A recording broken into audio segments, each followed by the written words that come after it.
नमस्कार, मैं हूं निश्चित दुबे। आप देख रहे हैं कैपिटल टीवी। तो आरएसएस के सर संचालक डॉक्टर मोहन भागवत का मुजफ्फरपुर दौरा बिहार की राजनीति में एक दिलचस्प और बहस छेड़ने वाला घटनाक्रम बन गया है। क्या यह महज एक संगठनात्मक यात्रा है, ये मान लिया जाए, या फिर चुनाव जीत के बाद एनडीए को वैचारिक मजबूती देने का संकेत है? क्या गणतंत्र दिवस पर संघ कार्यालय में झंडोत्तोलन का प्रतीकात्मक महत्व सामाजिक सद्भाव को बढ़ावा देगा, या फिर हिंदू मुस्लिम ध्रुवीकरण की नई बहस को शुरू करेगा? और सबसे बड़ा सवाल यह भी उठ जा रहा है कि इस दौरे पर बिहार के विपक्षी नेता तेजस्वी प्रसाद यादव की क्या प्रतिक्रिया हो सकती है या हो रही है। मोहन भागवत मुजफ्फरपुर पहुंच चुके हैं। उत्तर बिहार के प्रांत कार्यालय मधुकर निकेतन में उन्होंने अल्पाहार के बाद ब्लू डायमंड रिसोर्ट में समाज परिवर्तन में सज्जन शक्ति की भूमिका विषय पर संवाद कार्यक्रम में शामिल हुए। बिहार के अलग अलग जिलों से बुद्धिजीवी और प्रतिनिधि जुटे थे।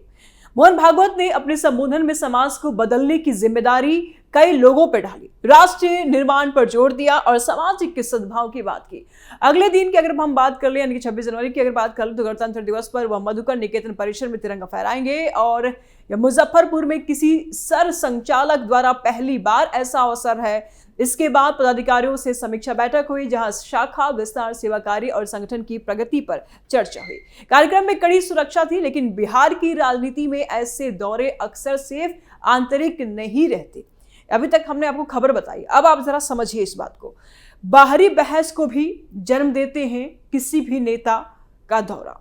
तेजस्वी यादव जो नेता प्रतिपक्ष हैं और आरजेडी के प्रमुख चेहरा हैं, आरएसएस और मोहन भागवत पर हमेशा से आक्रामक रहे हैं तेजस्वी प्रसाद यादव। वे संघ को सांप्रदायिक तनाव बढ़ाने, धार्मिक ध्रुवीकरण करने और अल्पसंख्यक असुरक्षा पैदा करने का आरोपी मानते हैं। हाल के वर्षों में उनके कई बयान इसकी मिसाल है। जैसे जनवरी की अगर बात करें 2025 में जब भागवत ने राम मंदिर को सच्ची आजादी बताया, तो तेजस्वी ने इसे स्वतंत्रता सेनानियों का अपमान करार दिया। कई तीखे सवाल पूछे। आरएसएस ने आजादी की लड़ाई में क्या भूमिका निभाई? क्या वह विचारधारा महात्मा गांधी का सम्मान करती है? उन्होंने ये तक कह दिया कि बयान शहीदों और करोड़ों स्वतंत्रता सेनानियों का घोर अपमान है। कई बार तेजस्वी ने भागवत को बिहार में दंगे भड़काने का भी जिम्मेदार ठहराया। देखिए, पक्ष विपक्ष के बीच में वाद विवाद होती रहती है, वार पलटवार होते रहते हैं, लेकिन आरएसएस प्रमुख का बिहार दौरा ये बेहद ही रोचक माना जा रहा है और इसको बड़े नजरिया से भी देखा जा रहा है। 2018 में रामनवमी हिंसा पर उन्होंने ये भी कह दिया था तेजस्वी प्रसाद यादव ने कि भागवत के 14 दिनों के बिहार दौरे में दंगों की ट्रेनिंग दी गई। यानी कि लगातार आरएसएस के प्रमुख के ऊपर इंडिया गठबंधन के जो नेता हैं लगातार हमलावर नजर आते हैं और कई आरोप प्रत्यारोप भी चलता रहता है, यानी कई आरोप भी लगाते हैं। वे अक्सर पूछते हैं कि आरएसएस में दलित सर संचालक क्यों नहीं बने। आरक्षण पर भागवत के बयानों को वे पिछड़ों दलितों के खिलाफ देखते हैं। मुजफ्फरपुर जैसे क्षेत्र में जहां हिंदू मुस्लिम संतुलन संवेदनशील है और अतीत में तनाव की अगर बात कर ले तो बहुत तनाव रहे हैं यहाँ। तेजस्वी यादव इस दौर को सद्भाव के नाम पर हिंदू एकता को मजबूत करने की कोशिश के रूप में देख सकते हैं। हालांकि इस दौरे पर तेजस्वी यादव की कोई सीधी सार्वजनिक प्रतिक्रिया फिलहाल अब तक तो सामने नहीं आई, लेकिन कयास जरूर लगाया जा रहा है कि इस पर इंडिया गठबंधन के तरफ से बयानबाजी जरूर होगी। मोहन भागवत के दौरा से एनडीए मजबूत। मोहन भागवत का दौरा एनडीए की राजनीति मजबूती का प्रतीक बनता है, जो तेजस्वी जल्द ही प्रतिक्रिया दे सकते हैं। संभावित रूप से वे इसी ध्रुवीकरण की साजिश बताकर मुस्लिम यादव ओबीसी वोट बैंक की एकजुट करने की कोशिश कर सकते हैं और पूछ सकते हैं कि गणतंत्र दिवस का झंडोत्तोलन यदि सद्भाव का है तो फिर केवल संघ परिसर में क्यों, न कि सभी के लिए खुला क्यों नहीं। यह दौरा एनडीए की हालिया विधानसभा जीत के बाद आया है, जहां भाजपा जदयू गठबंधन ने मजबूत सहमति और बहुमत हासिल किया है। संघ का ग्रासरूट प्रभाव उत्तर प्रदेश बिहार में मजबूत है और यह दौरा संगठन को और ऊर्जा दे सकता है। लेकिन विपक्ष के लिए यह मौका है कि वे इसे सेक्युलरिज्म पर हमले के रूप में पेश कर सकता है। कुल मिलाकर अगर देखा जाए तो यह दौरा बिहार की राजनीति में नई बहस के बीच बो रही है। सद्भाव बनाम ध्रुवीकरण, राष्ट्रवाद बनाम सेक्युलरिज्म और संगठन बनाम राजनीति, ये सवाल उठ रहे हैं। क्या तेजस्वी यादव जल्द कोई बड़ा बयान देंगे? सबका इंतजार है, पैनी नजर है, बिल्कुल दे सकते हैं, समय बताएगा फिलहाल, लेकिन माहौल रोचक जरूर बन रहा है। अब बात करें कि इस दौरे की राजनीतिक मायने की, तो बिहार विधानसभा चुनाव 2025 में एनडीए में 243 सीटों में से 202 सीटें जीत करके भारी बहुमत हासिल की, जिसमें भारतीय जनता पार्टी ने तकरीबन 79 सीटें, जनता दल यूनाइटेड ने 85 सीटें और अन्य सहयोगी दलों ने बाकी सीटें जीती। यह जीत 2020 के चुनाव से कई अधिक थी। जहां एनडीए ने मुश्किल से बहुमत हासिल किया था। 2025 में एनडीए की वोट शेयर तकरीबन 46% रही, यानी 46.6% रही, जबकि महागठबंधन की 37.9% पर स्थिर रह गई। जीत के पीछे नीतीश कुमार की साख, पीएम मोदी की लोकप्रियता और विकास के एजेंडे तो बताए जा रहे हैं, लेकिन अब चुनाव के बाद पहली बार मोहन भागवत का दौरा एनडीए के लिए बूस्टर डोज की तरह काम कर सकता है, क्योंकि संघ भाजपा की वैचारिक मां जैसी हैं और उनका प्रभाव ग्रामीण और शहरी दोनों क्षेत्रों में, खासकर उत्तर बिहार में, जहां मुजफ्फरपुर जैसे जिले हिंदू बहुल हैं लेकिन मुस्लिम आबादी भी यहां महत्वपूर्ण है। संघ का जोर सामाजिक सद्भाव पर है, लेकिन इसे हिंदू राष्ट्रवाद के रूप में देखते हैं, जिससे हिंदू मुस्लिम संबंधों में तनाव बढ़ सकता है। उदाहरण के तौर पर जरा आप इस बात को समझिए कि संघ कार्यक्रमों में अक्सर हिंदू एकता की बात होती है, जो चुनावी दृष्टि से हिंदू वोटों को कंसोलिडेट करती है।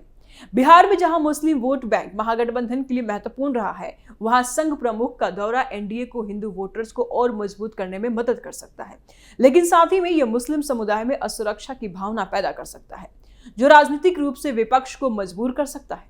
मोहन भागवत ने अपने उद्बोधन में कहा है कि समाज परिवर्तन सज्जन शक्ति से होता है और सभी को राष्ट्र के लिए एकजुट होना चाहिए, लेकिन इसकी व्याख्या हिंदू मुस्लिम कोण से की जाए तो सभी संघ हमेशा से हिंदू समाज को संगठित करने पर जोर देता रहा, जैसे कि राम मंदिर आंदोलन या अन्य मुद्दों पर बिहार में भी संघ की ब्रांचेस बढ़ रही हैं और चुनाव में भाजपा की जीत में इनका बड़ा योगदान भी माना जा रहा है। भागवत के दौरे से नीतीश की बड़ी परेशानी। अब एनडीए पर इसका असर क्या हो सकता है, यह भी जानना जरूरी है। नीतीश कुमार जो जेडीयू के नेता है, उन्होंने हमेशा से सेकुलर इमेज बनाए रखी है, लेकिन एनडीए में रहते हुए संघ के साथ तालमेल रखना पड़ता है और यह दौरा नीतीश को संघ के करीब ला सकता है और गठबंधन को मजबूत कर सकता है, खासकर जब 2029 के लोकसभा चुनाव नजदीक है। तब बिहार के 40 सीटें महत्वपूर्ण हैं। संघ का प्रभाव ग्रास रूट स्तर पर है, जो वोटर मोबिलाइजेशन में मदद करता है, लेकिन हिंदू मुस्लिम एंगल से देखें तो विपक्ष जैसे राजद और कांग्रेस इसे ध्रुवीकरण की कोशिश बता करके मुस्लिम वोटर्स को एकजुट कर सकते हैं। बिहार की राजनीति हमेशा से जाति आधारित रही, लेकिन हाल के वर्षों में धार्मिक पहचान भी एक महत्वपूर्ण मुद्दा बना।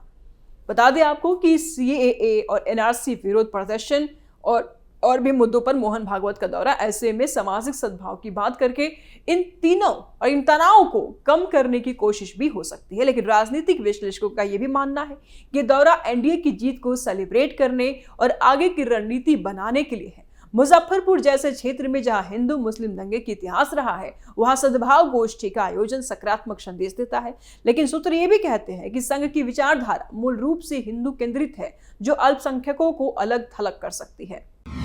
बिहार चुनाव में आरएसएस की थी भूमिका।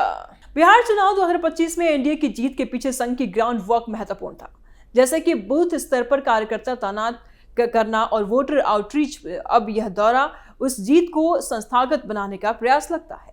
गणतंत्र दिवस पर झंडोत्तोलन का प्रतीकात्मक महत्व है, जो राष्ट्रवाद को जोड़ता है। हिंदू मुस्लिम कोण से अगर देखा जाए तो यह राष्ट्र को हिंदू परंपराओं से जोड़ने की कोशिश लग सकती है, लेकिन संघ कहता है कि यह सबके लिए है।